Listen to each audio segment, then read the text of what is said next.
এখন দেখবেন সংবাদ শিরোনাম। রাতে রাজধানীতে অগ্নিসংযোগ ককটেল বিস্ফোরণ, ময়মনসিংহে দগ্ধ হয়ে বাস শ্রমিকের মৃত্যু। 13ই নভেম্বর ঘিরে ট্রাইব্যুনালের নিরাপত্তা জোরদার।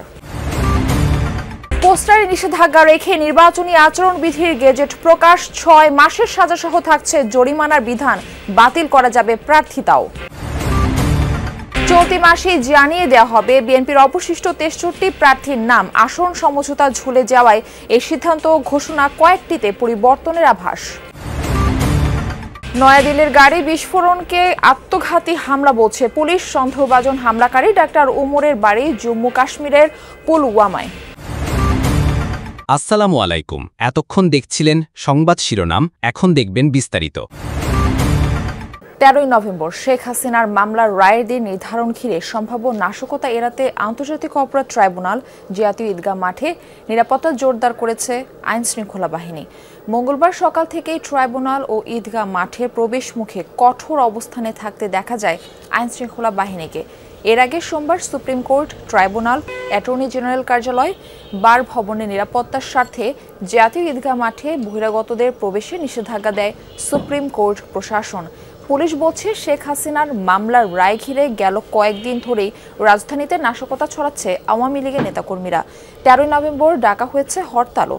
আগামী 13ই নভেম্বর মানবতা বিরোধী অপরাধের অভিযোগে সাবেক প্রধানমন্ত্রী শেখ হাসিনার বিরুদ্ধে রায়ের তারিখ নির্ধারণ করা হবে আন্তর্জাতিক অপরাধ ট্রাইব্যুনালে। এই দিনটি ঘিরে মূলত আন্তর্জাতিক অপরাধ ট্রাইব্যুনাল, পাশাপাশি সুপ্রিম কোর্ট, বার কাউন্সিল, এইখানে বার ভবন এবং অ্যাটর্নি জেনারেল যে কার্যালয় রয়েছে সেখানে নিরাপত্তা জোরদার করা হয়েছে। আমরা দেখছি যে আজকে সকাল থেকেই এই সুপ্রিম কোর্ট প্রাঙ্গণে পুলিশের নিরাপত্তার সংখ্যাটা বেড়েছে। এখানে আন্তর্জাতিক অপরাধ ট্রাইব্যুনালের গেটের সামনে প্রধান যে ফটক রয়েছে সেখানে নিরাপত্তা জোরদার করা হয়েছে। যারা প্রবেশ করছেন তাদেরকে চেকিং করা হচ্ছে, আইডি কার্ড যাদের রয়েছে তাদেরকে ঢুকতে দেওয়া হচ্ছে। পাশাপাশি জাতীয় ঈদগাহ মাঠে সেখানে বহিরাগত যারা রয়েছেন তাদেরকে প্রবেশ করতে নিষেধাজ্ঞা জারি করেছিল গতকালকে। আমরা দেখেছি যে সুপ্রিম কোর্ট প্রশাসন, এবং আজকে সকাল থেকে নিরাপত্তার যেই জোরদার ব্যবস্থা সেটি বাড়িয়েছে। এখানে বলা হয়েছে যে গতকালকে আমরা দেখেছি সুপ্রিম কোর্ট প্রশাসন থেকে বলা হয়েছে যে দেশের সর্বোচ্চ আদালতে কয়েক লাখ গুরুত্বপূর্ণ মামলার যে নথিপত্র সেটি রয়েছে, যার কারণে এই জায়গাতে 13ই নভেম্বর ঘিরে যাতে কোনো নাশকতা তৈরি না হয় বা নাশকতার কোনো ছক আঁকতে না পারে, সেই কারণে তারা আইন শৃঙ্খলা রক্ষাকারী বাহিনীকে নির্দেশ দিয়েছিলেন যে যেভাবেই হোক এখানে এই নিরাপত্তা জোরদার করা হবে। পাশাপাশি আমরা এই যে আন্তর্জাতিক অপরাধ ট্রাইব্যুনালে আগামী 13ই নভেম্বর শেখ হাসিনার মামলার তারিখ নির্ধারণ হবে, রায় কবে হবে সেটি জানা যাবে। এই নিয়ে কিন্তু রাজধানীতে উত্তাপ তৈরি হয়েছে। সেখানে আওয়ামী লীগের নেতাকর্মীরা বিভিন্ন জায়গায় এই নাশকতা করছে, সেখানে এই বিষয়গুলো উল্লেখ করা হয়েছে বিজ্ঞপ্তিতে। তবে আজকের সার্বিক পরিস্থিতি বলা যায় যে অনেকটা নিরাপদ রয়েছে এই সুপ্রিম কোর্ট প্রাঙ্গণে। ময়মনসিংহে গতরাতে একটি বাসে অগ্নিসংযোগ করেছে দুর্বৃত্তরা। এতে দগ্ধ হয়ে একজনের মৃত্যু হয়েছে, আহত হয়েছেন 2 জন। পুলিশ জানায়, গতরাত 3:15টার দিকে ফুলবাড়িয়া বাজারে দাঁড়িয়ে থাকা আলম এশিয়ার একটি বাসে আগুন দেয় দুর্বৃত্তরা। খবর পেয়ে ফায়ার সার্ভিসের একটি ইউনিট ঘটনাস্থলে পৌঁছে আগুন নেভায়। এ সময় বাসের ভিতর থেকে একজনের ঝলসে যাওয়া মরদেহ উদ্ধার করে ফায়ার সার্ভিসের সদস্যরা। নিহত জুলহাস একজন পরিবহন শ্রমিক। আগুন দেওয়ার কারণ অনুসন্ধান ও অপরাধীদের ধরতে কাজ করছে পুলিশ। আমাকে ময়মনসিংহ জেলা পুলিশ থেকে জানানো হয়েছে যে ব্যক্তি মারা গিয়েছেন দারোয়ানগঞ্জের থেকে পরিবহন শ্রমিক জুলহাস, এবং সে আলম এশিয়া পরিবহনে কাজ করেন। এখানে যে বিষয়টি হয়েছে যে এই আলম এশিয়া পরিবহনটি ঢাকা থেকে ফুলবাড়িয়া সড়কে চলাচল করে, এবং ঢাকা থেকে গতকাল রওনা হয়ে যখন ফুলবাড়িয়ায় পৌঁছায় বাসটি তখন রাত 2টো বাজে। তো এই রাত 2টোর সময় একটি পেট্রোল পাম্পে, ফুলবাড়িয়া বাজারে একটি পেট্রোল পাম্পের সামনে দাঁড়ানো ছিল। সোমবার সন্ধ্যার দিকে রাজধানীর ধানমন্ডিতে ল্যাবিড হাসপাতালের সামনে একটি বাসে অগ্নিকাণ্ডের ঘটনা ঘটেছে। রাত 1:30টার দিকে যাত্রাবাড়িতে একটি বাসে আগুন দেয় দুর্বৃত্তরা। এদিকে রাত 11টার দিকে রাজধানীর বাংলা মোটরে এনসিপি প্রধান কার্যালয়ের সামনে ককটেল বিস্ফোরণের ঘটনা ঘটেছে। এই ঘটনায় 2 জনকে আটক করেছে আইন শৃঙ্খলা বাহিনী। বিস্ফোরণে 4 জন আহত হয়। সোমবার সন্ধ্যায় রাজধানীর ধানমন্ডিতে ল্যাবেট হাসপাতালের সামনে একটি বেসরকারি বিশ্ববিদ্যালয়ের বাসে অগ্নিকাণ্ডের ঘটনা ঘটেছে। সন্ধ্যা 7:30টার দিকে খবর পেয়ে ফায়ার সার্ভিসের 2টি ইউনিট আগুন নিয়ন্ত্রণে আনে। রাত 1:30টার দিকে যাত্রাবাড়িতে একটি বাসে আগুন দেয় দুর্বৃত্তরা। গত কদিন ধরে রাজধানী সহ দেশের বিভিন্ন জায়গায় যানবাহনে আগুন সহ বিভিন্ন নাশকতার ঘটনা ঘটছে। এসব বিবেচনায় নিয়ে তদন্ত করছে পুলিশ। এদিকে রাত 11টার দিকে জাতীয় নাগরিক পার্টি এনসিপির প্রধান কার্যালয়ের সামনে 2টি ককটেল বিস্ফোরণের ঘটনা ঘটেছে।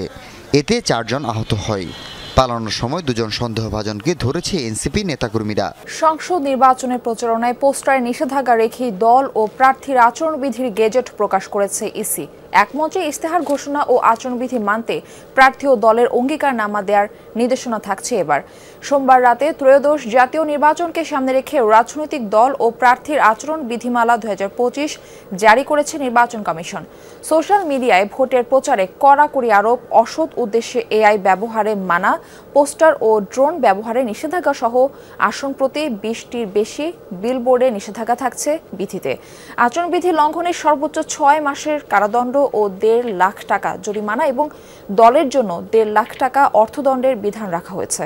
প্রয়োজনে তদন্ত সাপেক্ষে প্রার্থিতা বাতিলের ক্ষমতাও রয়েছে ইসির। নির্বাচন ব্যবস্থার সংস্কার কমিশনের সুপারিশ ও 2008 সালের আচরণবিধির সঙ্গে সমন্বয় রেখে বেশ কিছু নতুন বিষয় যুক্ত করে এবার নতুন আচরণবিধি প্রণয়ন করল সাংবিধানিক প্রতিষ্ঠানটি। এর আগে গণপ্রতিনিধিত্ব আদেশ আরপিও সংশোধন অধ্যাদেশ জারির পর সেই আলোকেই আচরণবিধি গেজেট আকারে জারি করেছে ইসি। চলতি মাসে শেষ হবে অবশিষ্ট 63 আসনে বিএনপির সম্ভাব্য প্রার্থীর মনোনয়ন ঘোষণা। এনসিপির সাথে বিএনপির আসন সমঝোতার সম্ভাবনা কমে যাওয়ায় পরীক্ষিত মিত্রদের দ্রুত ভোটের মাঠে পাঠাতে চায় বিএনপি। এছাড়া ঘোষিত 237 আসনের কয়েকটিতে প্রার্থী পরিবর্তনের আভাস দিয়েছেন বিএনপির নীতি নির্ধারকরা। বলছেন ক্ষোভ ও অসন্তোষ দমনে বঞ্চিতদের সাথে ফের আলোচনা করবেন শীর্ষ নেতারা। তবুও কেউ জননিরাপত্তা বিঘ্নিত করলে সরকারকে কঠোর হওয়ার অনুরোধ করেছে বিএনপি।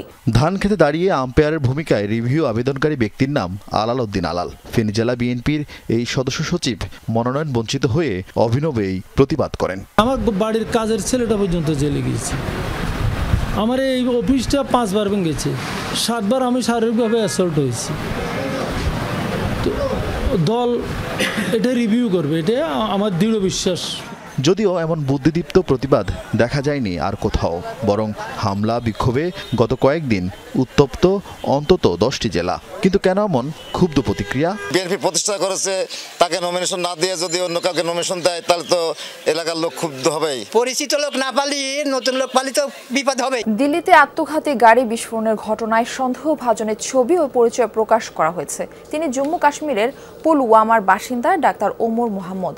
বিস্ফোরিত হুন্দাই গাড়িটি তারই ছিল বলে নিশ্চিত করেছে পুলিশ। বিস্ফোরণের আগ মুহূর্তের বেশ কয়েকটি সিসিটিভি ফুটেজও প্রকাশ করেছে। গাড়িটি 3 ঘন্টার মতো পার্ক করা ছিল লালকেল্লা এলাকায়। এরপর সন্ধ্যা 6:30টার দিকে চলতে শুরু করে। 20 মিনিট পর ধীরে ধীরে থামে ট্রাফিক সিগন্যালে। কিছুক্ষণের মধ্যে বিস্ফোরিত হয় বিকট শব্দে। পুরো সময় গাড়িটিতে অবস্থান করছিলেন সন্দেহভাজন ওই চিকিৎসক। বিস্ফোরণের তীব্র দাহ্য অ্যামোনিয়াম নাইট্রেট জ্বালানি ব্যবহার করা হয়েছিল বলে জানিয়েছে সংশ্লিষ্ট সূত্রগুলো। ঘটনাস্থল থেকে সংগ্রহ করা হয়েছে আলামত।